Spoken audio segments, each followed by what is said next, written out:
19-20 হাজার টাকা একটা ফোন কিনতে যাচ্ছেন, কিন্তু হতে হবে 5G ডিভাইস, আবার থাকতে হবে ফুল এইচডি প্লাস রেজলিউশনের অ্যামোলেড প্যানেল, যাতে ডিসপ্লেটা দেখতেও বেশ ভালো লাগে, এমনকি ফোনটা দেখতেও সুন্দর হলে সুবিধা হয়, সেই সাথে ক্যামেরার রেজাল্ট নিয়েও মোটামুটি সন্তুষ্ট যাতে থাকতে পারি আমরা, আবার ব্যাটারি ব্যাকআপটাও ভালো পাওয়া যায়। তাহলে ভিডিওটা আপনি কন্টিনিউ করতেই পারেন। তবে এমন বিষয়ও রয়েছে যে কারণেই হয়তোবা এই ফোনটার কেনার ডিসিশনটাও আপনি নাও নিতে পারেন। আমি কথা বলছিলাম পোকো M7 Pro নিয়ে। পোকো M7 এর ভিডিও আমাদের চ্যানেলে কিন্তু দেওয়া হয়েছিল, বাট 7 Proটা নিয়ে আর কোনো কথাবার্তা হয়নি। ফাইনালি M7 Pro 5G ডিভাইসটা নিয়ে আমরা কথা বলতে চলছি। রিভিউ ইউনিট আমাদের কাছে সেন্ড করেছিল SMS গ্যাজেট। তাদের কাছে কিন্তু এই ডিভাইস রাইট নাও অ্যাভেলেবেল রয়েছে। তাদের প্রতিটা সবই আপনারা পেয়ে যাবেন, ঢাকার বাইরেও তাদের বেশ কিছু সব অ্যাভেলেবেল রয়েছে। এটার যে বেস ভ্যারিয়েন্ট ওইটা আপনারা 19,000 টাকার আশেপাশেই পেয়ে যাচ্ছেন, মানে 20,000 টাকার নিচেই পাচ্ছেন আর কি। ডিভাইসটা দেখতে আপনাদের কাছে কেমন লাগছে? দুইটা পাশকে দুই রকম প্যাটার্নে রেখেছে। এই ধরনের বোল্ড ডিজাইন হয়তো অনেকের কাছে ভালো লাগে। পার্সোনালি আমার যা মনে হয়, দুই পার্ট না করে সরাসরি একরকম রাখলেই পারতো, মানে পুরোটাই একরকম রাখলেই হতো। সেটা এই সলিড আইদার এ পাশের প্যাটার্নটা, এটা বেশি সুন্দর লাগবে অনেকের কাছে হয়তোবা। এখানে দুইটা ক্যামেরা আমরা দেখতে পাই। বডি ফ্রেম যেমন প্লাস্টিকে তৈরি, রিয়ার প্যানেলটাও প্লাস্টিকে তৈরি। একটা জিনিস আমার পছন্দ না, সেই জিনিসটাই এই স্মার্টফোনে আছে। 3.5mm হেডফোন জ্যাকটা ফোনের উপরের দিকটাতে আর কি, এই যে এই সাইডে। এটা অনেকের কাছে ভালো লাগে, বাট পার্সোনালি এটা একদম টোটালি পার্সোনাল ওপিনিয়ন। এটার কোনো প্রবলেম বা কোনো বিষয় না, আমার আর কি ভালো লাগে না, এই হচ্ছে বিষয়। কর্নিং গরিলা গ্লাস 5 প্রোটেকশন করছে এর ডিসপ্লে সেকশনকে, মোটামুটি বলতে পারেন শক্তপোক্ত, তারপরও গ্লাস প্রোটেক্টর ব্যবহার করাই বরং উচিত হবে। আর কেসটা অবশ্যই ব্যবহার করেন, কারণ রিয়ার প্যানেলটা আসলে প্লাস্টিকে তৈরি, তো খুব সহজেই কিন্তু এতে স্ক্র্যাচ বসে যাবে। অবশ্যই আপনার সুন্দর ফোনটাকে সুন্দর রাখার জন্য কেস ব্যবহার করতে পারেন। ঠিক একইভাবে আপনার নিজেকে আরও বেশি সুন্দর করে প্রেজেন্ট করার জন্য এই ধরনের ড্রপ শোল্ডারগুলো কিন্তু আমাদের কাছ থেকে নিয়ে নিতে পারেন। আমাদের টাইজোতে চলে আসছে কিন্তু ড্রপ শোল্ডার হুডি। কিছুদিন আগে আপনারা রেগুলার হুডিগুলো পেয়েছিলেন, অনেকেই পারচেস করছেন, সবাইকে অনেক অনেক থ্যাঙ্কস। আর এখন কিন্তু আপনারা ড্রপ শোল্ডারগুলো পেয়ে যাবেন। এটা আরও বেশি ফ্যাব্রিক কোয়ালিটির দিক থেকেও ভালো এবং আরও বেশি ট্রেন্ডি। বর্তমান সময়ের জেনারেশন জেড, তারা মানে জেনজি, তারা এই ধরনের স্টাইলগুলো একটু বেশি ফলো করে। সো হয়তোবা এগুলো আপনাদের কাছে ভালো লাগতে পারে আর কি। আর সেই সাথে 10% ডিসকাউন্ট তো রয়েছেই। SAM10 এই কুপনটা ব্যবহার করলেই আপনারা 10% ডিসকাউন্ট পেয়ে যাবেন টাইজোর যে কোনো প্রোডাক্টে। ডেসক্রিপশনে আমি ইনফরমেশন দিয়ে দিচ্ছি, আপনারা ওখান থেকে দেখে নেবেন। আমাদের কাছে কিন্তু ক্যাপগুলো এখন অ্যাভেলেবল রয়েছে, এমনকি স্যামসংয়ের ক্যাপ আপনার কিনতে হবে ব্যাপারটা এমন না, আপনারা আমাদের অন্য অন্য ক্যাপগুলো আছে সেগুলোও দেখতে পারেন। অলরাইট, কোথায় ছিলাম? স্মার্টফোনটিতে ছিলাম। ডিসপ্লের কাছে বোধহয় আগে যাওয়া যায়, কারণ এই ডিসপ্লেটাই হয়তো এই স্মার্টফোনটা কেনার জন্য একটা মেইন কারণ হতে পারে অনেকের কাছেই। ডিসপ্লেটা হচ্ছে কি একটা অ্যামোলেড প্যানেল, যা 6.67 ইঞ্চের। হ্যাঁ, এটা ফুল এইচডি প্লাস রেজুলেশনের এবং 120 হার্টজ পর্যন্ত হাই রিফ্রেশ রেট দেয়। তবে ডিসপ্লেটার যে বিষয়টা আমার পার্সোনালি ভালো লাগে নাই, সেটা হলো লোয়ার চিনটা সিমেট্রিক্যাল করতে পারে নাই ওরা, মানে আপার চিনের সাথে এটা মিলে নাই। এটা খুব সহজেই চোখে বাঁধে, মোটা লাগে, একটু ওল্ড জেন ওইরকম টাইপের একটা ভাইব দেয়, একটু আগেকার ফোনের মতো একটা লুক দেয়। তবে হ্যাঁ, এই ডিসপ্লের কালার রিপ্রেজেন্টেশন তো অবশ্যই ভালো, যেহেতু এটা একটা অ্যামোলেড প্যানেল। কালার টালার দেখে আর কি শান্তি পাবেন, মিডিয়া কনজাম্পশন করলে ভালো লাগবে আর কি দেখতে, এরকম জায়গাগুলো ঠিকই আছে। HDR10+ এর সাপোর্ট আছে। আবার এটা যখন আমরা আউটডোরে ব্যবহার করেছি ডিরেক্ট সানলাইটে, দেখার উপযোগী। 2100 নিটস পিক ব্রাইটনেস ওরা ক্লেম করে। আপনি ওই লেভেলে তো অবশ্যই পাবেন না, তবে দেখার জন্য উপযোগী, ওইখানে সমস্যা নাই। অনেক বাজেট ফ্রেন্ডলি ফোনেই দেখা যায় টাচ রেসপন্স ভালো হয় না, এটার ক্ষেত্রে টাচ ঠিকভাবে কাজ করছে কোনো ধরনের সমস্যা ছাড়াই আর কি। তবে এর আগে আমরা দেখেছি রেডমির ফোনগুলোর কালার টোন, মানে ডিসপ্লের কালার টোনটা একটু নিউট্রাল দিকে থাকে।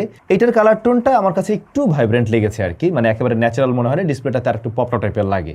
বাট এটা আবার মনে হয় না যে খুব একটা সমস্যার কারণ হবে। যারা একেবারে কালার একুরেট ডিসপ্লে চান তাদের জন্য একটু সমস্যা হতে পারে, আইদার ওকে। এইটা একেবারে রিসেন্ট টাইমের ফোন না, এটা যখন আসে আউট অফ দ্য বক্স ডিভাইসটা কিন্তু Android 14-এ আসে এবং এটার ইন্টারন্যাশনাল যে ভ্যারিয়েন্ট ওটাতে 2 বছরের মেজার আপডেট পাওয়া যাবে, সুতরাং আপনি লেটেস্ট থাকতে পারবেন, ওটা নিয়ে দুশ্চিন্তা করার কারণ নেই। তবে EU ভার্সনটাতে বোধ হয় ওরা 4টা আপডেট দিচ্ছে, এরকম আর কি অনলাইন তথ্য আমি বলছি, এটা নট শিওর, অনলাইনে এমনটা পেয়েছিলাম। যাই হোক, হাইপার ওএস রয়েছে এখানে, আর প্রসেসর হিসেবে থাকছে MediaTek Dimensity 7025 আলট্রা। এই আলট্রা ফাল্ট্রা নাম দেখে আপনারা মানে খুব আবেগী হয়ে যাবেন না, এগুলো জাস্ট কোম্পানি নিজেরা একটু নাম দিয়ে দেয়, স্পেশালি কিছুই না, ওই রেগুলার জিনিসই, হ্যাঁ এরকমই থাকে। UFS 2.2 হলো গিয়ে এর স্টোরেজ টাইপ।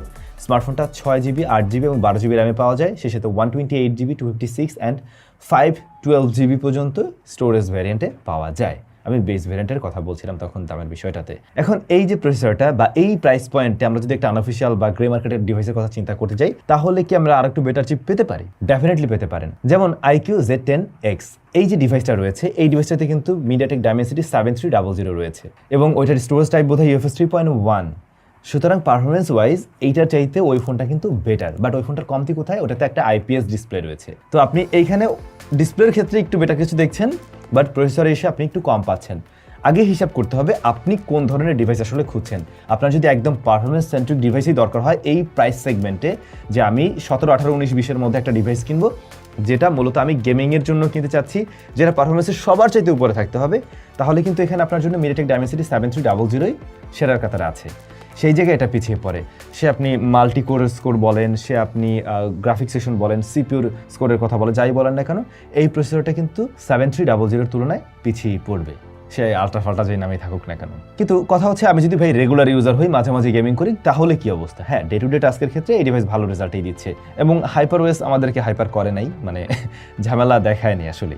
তেমন কোনো সুপারফাস্ট গতিতে আমরা লক্ষ্য করিনি, মানে একেবারেই একটা entry level to mid range price পয়েন্টের ডিভাইস থেকে যে ধরনের এক্সপিরিয়েন্স আপনারা এক্সপেক্ট করেন এইটা ঠিক সেটুকুই ডেলিভার করতে পারছে। অ্যাপ ওপেন ক্লোজ টাইম আপনি যেমনটা লক্ষ্য করছেন খুব আহামরি ফাস্টার না, মানে ওকেশ টাইপের, ঠিক আছে, ল্যাগ করছে না বা একেবারে রিবুট টিবুট নিচ্ছে, খুব বেশি গরম হয়ে যাচ্ছে কোনো অ্যাপে গেলে, না এই জাতীয় প্রবলেম আপনি ফেস করবেন না। যদি মাল্টিটাস্কিং একটু বেশি কাজবাজ করার প্রয়োজন পড়ে 8GB র্যাম পর্যন্ত মানে নিলে পরে ঠিক আছে, 12GB-তে গিয়ে আবার আপনি যদি অতিরিক্ত অনেক টাকা খরচ করে ফেলেন তখন আবার কিন্তু এটা ভ্যালু ফর মানি হিসেবে থাকে না। সুতরাং আপনার যদি এমনটা হয় যে মাল্টিটাস্কিং একটু প্রেশার দিতে হবে, তখন আপনি 8GB পর্যন্ত দেখতে পারেন, 12GB-টা মেক সেন্স করে না, 12512 আর কি। বাজেট ফ্রেন্ডলি অন্যান্য ডিভাইসগুলোর মতো এখানেও কিন্তু বেশ কিছু এক্সট্রা ব্লোটওয়্যার রয়েছে, যেগুলো আপনার প্রয়োজন হয়তো বা হবে না, আপনি ইনস্টল করে নিয়েন আর কি, মানে প্রি ইনস্টলড অনেকগুলো অ্যাপ্লিকেশন দেওয়া আছে। স্মার্টফোনেতে আমরা গেমিং টেস্টের জন্য পাবজি রান করে দেখছিলাম, হ্যাঁ খেলা যায়, এইচডি হাই ফ্রেম রেট সর্বোচ্চ, ব্যালেন্স আলট্রাতে আপনি প্লে করতে পারবেন। আবার আমরা একটু রেকর্ডিং অন করেও দেখছিলাম, রেকর্ডিং অন করে খেলতে চাইলে সেটা খুব একটা যুক্তিসঙ্গত হবে না, সেই ক্ষেত্রে অ্যাকশন মুভমেন্টে বেশ ভালো রকমের ল্যাগ দেখিয়েছে এই ডিভাইস। আর যদি নর্মালি আর কি খেলেন সেক্ষেত্রে আমি বলবো একটু লোয়ার সেটিংসে খেলার জন্য, তখন গিয়ে তুলনামূলকভাবে স্টেবল রেজাল্ট দেয়, কিন্তু স্টিল অ্যাকশন মুভমেন্টে এটা কিছুটা ল্যাগ দেয়, একটু ল্যাগে ফিল আসে আর কি। তাছাড়া বেশ অপটিমাইজড যে গেমগুলো রয়েছে, একটু ভারী গেম হলেও লাইক সিওডি বা অ্যাশপাস 9-এর মতো গেমগুলো হ্যান্ডেল করতে পারছে, ওগুলো আরও স্মুথ রেজাল্ট দেয় ডিভাইসটাতে। টুকটাক মাঝে মধ্যে আপনি ল্যাগের দেখা স্টিল পাবেন এই জায়গাগুলোতেও। আর ফ্রি ফায়ার লাভার যারা রয়েছেন, হ্যাঁ ফ্রি ফায়ারও এতে খেলতে পারবেন, কিন্তু সর্বোচ্চ সেটিংসে খেলার জন্য আসলেই এটা ওই লেভেলের না। মোট কথা হলো গেমিংয়ের জন্য যদি ফোন নিতে চান তাহলে আমি আবারও বলবো IQ Z10X, ওদিকে যেতে পারেন, বা আর একটু বেটার চিপ যদি মানে এর আশেপাশে পেয়ে যান, একটু বাড়ালেও কিন্তু পাবেন, তখন আপনি সেগুলো দেখতে পারেন। এটা মোটামুটি আপনাকে একটা ব্যালেন্স পারফরমেন্স দিতে পারবে। ক্যামেরায় রিয়ারে 2টা শুটার আছে, 50 মেগাপিক্সেল মেইন, যেখানে OIS আছে ওরা ক্লেম করছে, বাট আমি রেজাল্টে তেমন একটা ব্যাপার স্যাপার লক্ষ্য করিনি, আছে হয়তো কম দামি আর কি। আর 2 মেগাপিক্সেল আরেকটা শুটার, ফ্রন্ট ফেসিং ক্যামেরা 20 মেগাপিক্সেলের রয়েছে। রিয়ারের মেইন শুটার দিয়ে আমরা যতগুলো ছবি তুলেছি একটু কন্ট্রাস্টি টাইপের ছবি দিয়েছিল, ডে লাইট কন্ডিশনেও, মানে প্রপার লাইটিং কন্ডিশনে একটু কন্ট্রাস্টি, একটু কালারফুল টাইপের, গ্রিন কালার বা যে কোনো কালারকে একটু বুস্টেড দেখায় আর কি, ওভার স্যাচুরেটেড না, মানে কালার একদম ডিফারেন্টভাবে প্রেজেন্ট করছে ব্যাপারটা এমন না, একটু ভাইব্রেন্ট লাগে, ইভেন এইটার ডিসপ্লেতে আরও বেশি লাগে আর কি। তাছাড়া ছবিগুলো যখন আপনি একটু জুম করে দেখতে যাবেন, ছবিগুলো মানে খুব একটা শার্প বা ডিটেলড না, খুব বেশি জুম করতে গেলে ডিটেলস হারাতে দেখবেন বেশ ভালোই।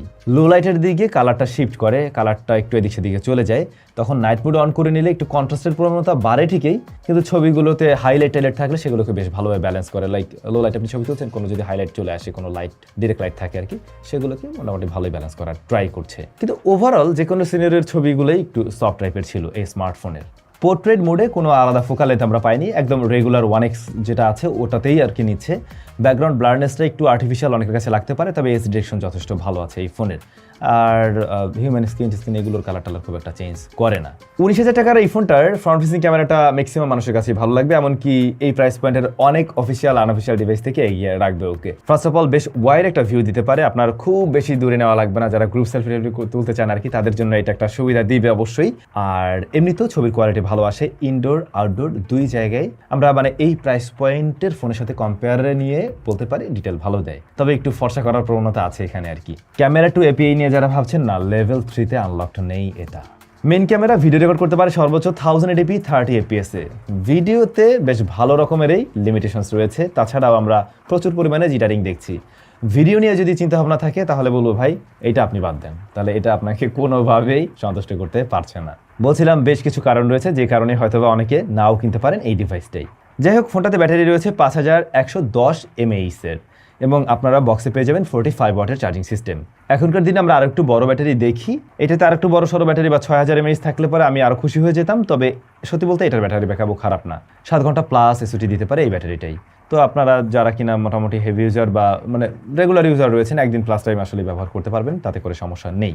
আর স্পিকার হিসেবে স্টেরিও স্পিকার রয়েছে, এটার যে ইয়ারপিস এটা কি সেকেন্ডারি স্পিকার হিসেবে ব্যবহার করে, দ্যাটস ওয়াই আপনারা এখানের ভলিউমটা একটু কম দেখবেন, এটার ভলিউমটা একটু বেশি দেখবেন। আর স্পিকারটার ডেপটা তত বেশি না, একটু থিনার টাইপের লাগতে পারে অনেকের কাছেই। জাইরোস্কোপ সেন্সর এতে রয়েছে, ঠিকভাবে ওয়ার্ক করতেছে, নেটওয়ার্ক রিসিপশনে কোনো সমস্যা পাইনি, সেটা বোথ কানেকশনেই। আর আন্ডার ডিসপ্লে ফিঙ্গারপ্রিন্ট স্ক্যানার রয়েছে এই ফোনটাতে। এটার পজিশনটা খুব একটা নিচের দিকে না, আবার একদম উপরের দিকেও না, বেশ ভালো পজিশনে আছে। আর এটা পানি টানি না লেগে গেলে খুব একটা ঝামেলা করে না, তাছাড়া এই কুড়ির এই রেজাল্ট দেয়। পোকো M7 Pro 19,000 টাকার এই ডিভাইসটা ওরা ট্রাই করছে একটু ব্যালেন্সডভাবে তৈরি করার জন্য, তারপরেও কিছু জায়গায় বেশ কিছুটা কমতি ছিল, হয়তো ও কারণে অনেকেই আবার না কেনার চিন্তা ভাবনাই করবেন। আরেকটা বিষয় থেকে যায়, পোকোর প্রথম দিকের অপারেশন বেশ ভালো ছিল, বা প্রথম দিকের ফোনগুলো সত্যিই দুর্দান্ত রেজাল্ট দিয়েছিল, মাঝে একটু ঝামেলা করে ফেলছিল আপনারা জানেন। রিসেন্ট টাইমে গত 1-1.5 বছরে আমরা তেমন কোনো বিষয় দেখিনি, সেই জায়গা থেকে হয়তোবা আমরা এটার প্রতি একটা ভরসা রাখতে পারি। তারপরেও গ্রে মার্কেটের ফোন আপনারা তো ওইভাবে অফিসিয়াল ওয়ারেন্টির মতো ওয়ারেন্টি পাবেন না, সো একটু বুঝে শুনে নিলেই ভালো হয়। অথবা আপনারা একটু গ্রুপগুলোতে পোস্ট করতে পারেন, এই ফোন তো বেশ কিছুদিন আগে এসছে, যে এই ফোনটা যারা ব্যবহার করছেন আপনারা কেউ কোনো ধরনের প্রবলেম ফেস করছেন কিনা। আমরা তেমন মেজর কিছু কোনো গ্রুপ এখনো দেখিনি, আপনারা একটু কমেন্ট করে বা প্রশ্ন করে পোস্ট করে জেনে নেবেন, তাহলে বোধহয় আরও আপনাদের জন্য সুবিধা হবে। সবাই ভালো থাকুন, দেখা হচ্ছে আমাদের নতুন ভিডিওতে।